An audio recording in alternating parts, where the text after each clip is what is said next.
Hello everyone, welcome back to the channel. In today's video, I'm going to show you exactly how to add your Easy Link card to Apple Wallet in 2026. So first of all, you need to understand that Easy Link does not fully support Apple Wallet as a stored transit card like some other countries.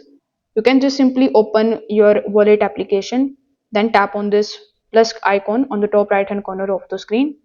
Afterwards, you need to check if Easy Link appears under transit card.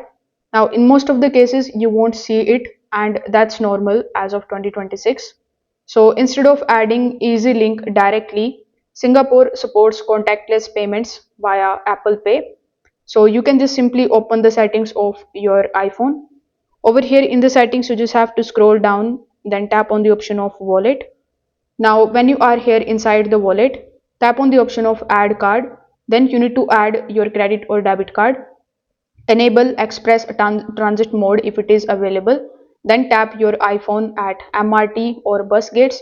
And this works just like Easy Link without needing the card. So you can try this method and see if it is working. If this video helped you out, make sure that you like this video and subscribe to the channel. Thanks for watching.